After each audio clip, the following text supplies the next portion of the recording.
নমস্কার বন্ধুরা, এই মুহূর্তে রয়েছে রাজ্যের সমস্ত কৃষকদের জন্য বিরাট বড় সুখবর। আপনি যদি একজন কৃষক হয়ে থাকেন এবং পশ্চিমবঙ্গ সরকারের কৃষক বন্ধু প্রকল্পে নাম নথিভুক্ত করে রাখেন, তাহলে এই মুহূর্তে রয়েছে আপনার জন্য দুর্দান্ত সুসংবাদ।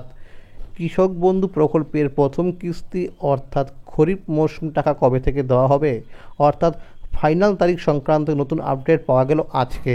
এছাড়াও অনেক কৃষকদের অ্যাকাউন্টে কিন্তু টাকা ছাড়া হয়েছে। তো কোন কোন কৃষকদের অ্যাকাউন্টে টাকা ছাড়া হয়েছে সমস্ত বিষয় নিয়ে কিন্তু আলোচনা করা হয়েছে আজকের এই ভিডিওটির মাধ্যমে। তাই ভিডিওটি সম্পূর্ণ দেখার জন্য অনুরোধ রইল।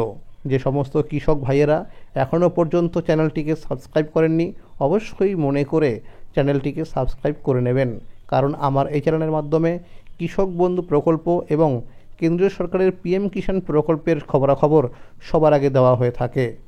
চলুন বন্ধুরা, এবার দেখে নেওয়া যাক কী বলা হয়েছে আজকের এই প্রতিবেদনে। রাজ্যের কৃষকদের জন্য সুখবর। কৃষক বন্ধু প্রকল্পের প্রথম কিস্তি খরিফ মরশুম টাকা দেওয়ার তারিখ ঘোষণা। কৃষকরা হলেন আমাদের সমাজের মেরুদণ্ড। তাদের পরিশ্রমে আমরা পাই অন্ন, বস্ত্র আর নিরাপদ জীবনযাপন। কিন্তু প্রকৃতির বিরূপ আচরণ, ফসলের ন্যায্য দাম না পাওয়া বা হঠাৎ কোনো আর্থিক বিপর্যয়, এই সব কিছু মিলিয়ে একজন কৃষকের জীবন কখনো যে কোন দিকে ঘুরে যায় তা বলা মুশকিল। তাই কৃষকদের পাশে দাঁড়াতে মুখ্যমন্ত্রী মমতা বন্দ্যোপাধ্যায়ের এক বিশেষ পদক্ষেপ হলো কৃষক বন্ধু প্রকল্প। এই প্রকল্পের সূচনা হয় 2019 সালের 1 জানুয়ারি।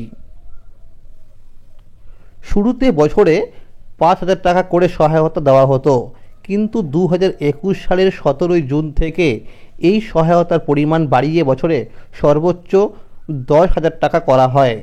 1 একর বা তার বেশি জমির মালিকরা পান বছরে 10,000 টাকা, আর যাদের জমি 1 একরের কম তারাও জমির পরিমাণ অনুযায়ী সর্বোচ্চ 4,000 টাকা পর্যন্ত সহায়তা পান।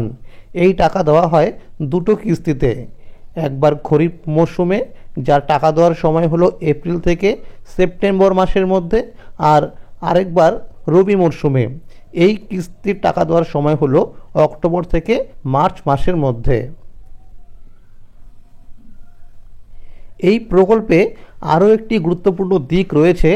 যদি কোনো কৃষক যার বয়স 18 থেকে 60 বছরের মধ্যে দুর্ঘটনায় মারা যান, তাহলে তার পরিবারকে দেওয়া হয় 2 লক্ষ টাকার আর্থিক সহায়তা।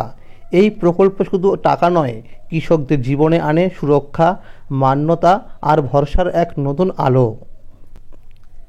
এপ্রিল মাস এলেই এক নতুন অপেক্ষার শুরু হয়।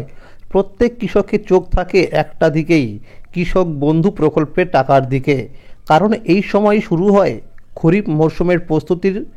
জমি তৈরি, বীজ কেনা, সার, ওষুধ, কীটনাশক সব কিছুতে টাকা লাগে, আর সেই টাকাটাই যোগায় কৃষক বন্ধু প্রকল্প, যা হয়ে ওঠে কৃষকের সবচেয়ে বড় ভরসা। গত কয়েক বছর ধরে দেখা গেছে 2021, 2022 আর 2024 সালে এই প্রকল্পের প্রথম কিস্তির টাকা কৃষকের হাতে এসেছে জুন মাসে। তবে ব্যতিক্রম ছিল 2023 সালে। পঞ্চায়েত ভোটের কারণে টাকাটা আগে দিয়ে দেওয়া হয়েছিল 26শে এপ্রিল। কিন্তু 2025 সালের পরিস্থিতি আরও কঠিন। ডিবিসি বাঁধ থেকে হঠাৎ করে জল ছাড়া আর অকাল বৃষ্টিতে রাজ্যের বহু জমি জলমগ্ন, ফসল নষ্ট হয়েছে, চাষ ব্যাহত। অনেক কৃষক বাধ্য হয়ে নতুন করে জমি তৈরি করে আবার চাষ শুরু করেছেন, ফলে খরচ বেড়েছে দ্বিগুণ। এর উপর সার, কীটনাশক, ওষুধ সব কিছুর দাম আগুন। এমন অবস্থায় যদি কৃষকরা ঠিকমতো মানসম্মত উপকরণ না কিনতে পারেন, তাহলে ফলন কমে যাবে, লোকসান হবেই। তাই এই সময় কৃষকদের কাছে কৃষক বন্ধু টাকা মানে শুধু সাহায্য নয়, বাঁচার একটা রাস্তা, মাঠে থাকার, মাথা উঁচু করে লড়াই করার সাহস। সরকারি সূত্র অনুযায়ী মে মাসের প্রথম সপ্তাহ থেকেই কৃষক বন্ধু প্রকল্পে টাকা দেওয়ার অফিসিয়ালি কাজগুলো শুরু হতে পারে। সব ঠিকঠাক থাকলে মে মাসের 3য় সপ্তাহের মধ্যেই কৃষকদের ব্যাংকে টাকা পৌঁছে যেতে পারে। যদিও সরকার এখনও কোনো নির্দিষ্ট তারিখ ঘোষণা করেননি, তবুও অনুমান করা যাচ্ছে 14ই মের পর থেকেই টাকা দেওয়া শুরু হতে পারে। এই সময় কৃষকদের একটাই আশা, টাকাটা যেন তাড়াতাড়ি আসে, কারণ চাষের সময় একদিন দেরি মানেই অনেক ক্ষতি, মাঠে পিছিয়ে পড়া মানেই কম ফলন আর কম লাভ। কৃষকের কাছে সময় হচ্ছে সবচেয়ে বড় পুঁজি, আর সেই কারণেই এই মুহূর্তে কৃষক বন্ধু প্রকল্পটা তাদের জন্য ভীষণ দরকার।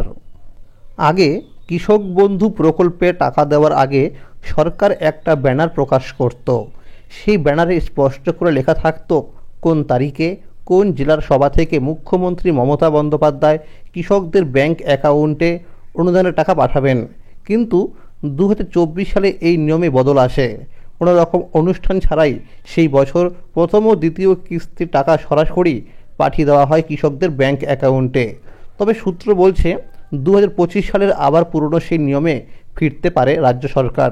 মানে আবার প্রকাশিত হবে ব্যানার, আর মুখ্যমন্ত্রী নিজেই উপস্থিত থাকবেন কোনো জেলার সভাতে, এবং সেখান থেকেই অনুদানের টাকা পাঠানো হবে কৃষকদের অ্যাকাউন্টে। যারা আগে থেকেই এই প্রকল্পে যুক্ত তারা এবারও অগ্রাধিকার পাবেন। তাদের ক্ষেত্রে অনুদানের স্ট্যাটাসে প্রথমে দেখা যাবে এডিএ আপলোডেড, তারপরে অ্যাকাউন্ট ভ্যালিড, আর এরপরে টাকা ঢুকে যাবে অ্যাকাউন্টে। কিন্তু নতুন কৃষকদের ক্ষেত্রে সময় একটু বেশি লাগবে।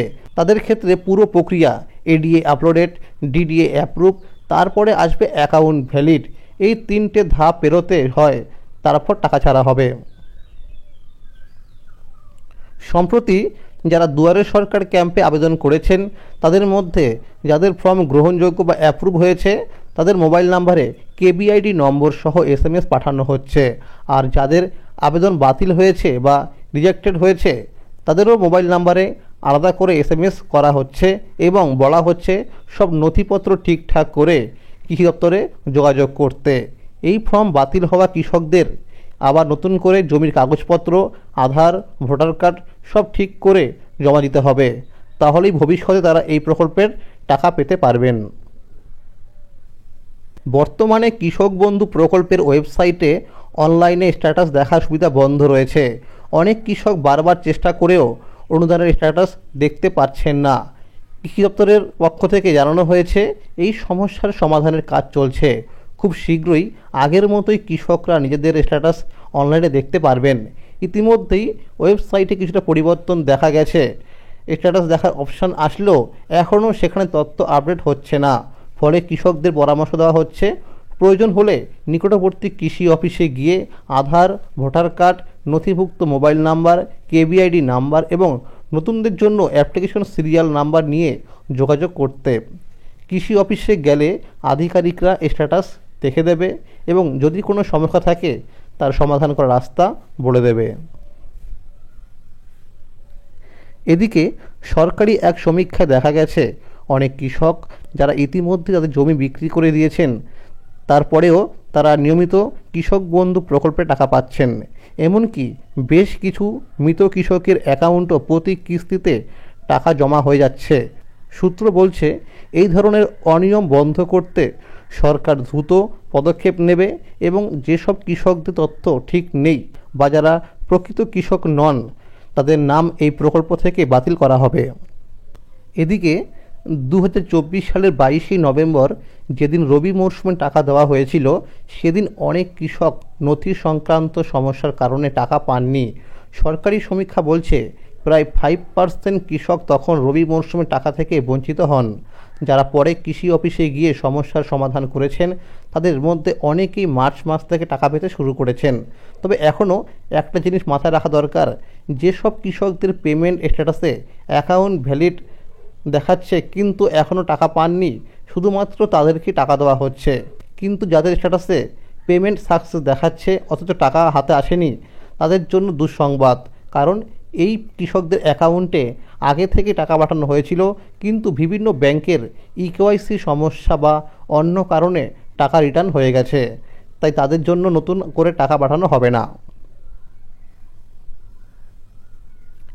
এখনও নদিয়া, বীরভূম, বাঁকুড়া, মুর্শিদাবাদ, উত্তর দক্ষিণ 24 পরগনা, মালদা, পূর্ব ও পশ্চিম বর্ধমান, পূর্ব ও পশ্চিম মেদিনীপুর, পুরুলিয়া, হুগলি, হাওড়া এবং দক্ষিণ দিনাজপুর এই সব জেলার বহু কৃষক রয়েছেন যারা রবি মরশুমে টাকা পাননি। তবে আশার খবর হলো এই চলতি এপ্রিল মাসের মধ্যেই তাদের অ্যাকাউন্টে বাকি টাকা পাঠিয়ে দেওয়া হবে বলে একাধিক সূত্র থেকে জানা গেছে। আজকেও বেশ কিছু জেলার কৃষকদের অ্যাকাউন্টেও টাকা জমা হয়েছে এমন খবর পাওয়া গেছে। 2025 সালে রাজ্য বাজেটে কৃষক বন্ধু প্রকল্পে ভাতা বাড়ানোর কোনো ঘোষণা করা হয়নি, অর্থাৎ পুরনো হারেই অনুদানেই কৃষকদের দেওয়া হচ্ছে। তবে অনেকের আশা আগামী বিধানসভা নির্বাচনের আগে এই প্রকল্পের ভাতায় কিছুটা হলেও বৃদ্ধি করা হতে পারে, কারণ এই প্রকল্প সরাসরি কৃষকদের সঙ্গে যুক্ত। আর সরকারের তরফে আগেও দেখা গেছে নির্বাচনের আগে কৃষকদের জন্য একাধিক সুবিধা বাড়ানো হয়। তাই এখনই ভাতা বাড়ার কোনো সরকারি ঘোষণা না হলেও ভবিষ্যতে এই বিষয়ে কোনো আপডেট এলে তা নিয়ে নিশ্চিতভাবে জানিয়ে দেওয়া হবে।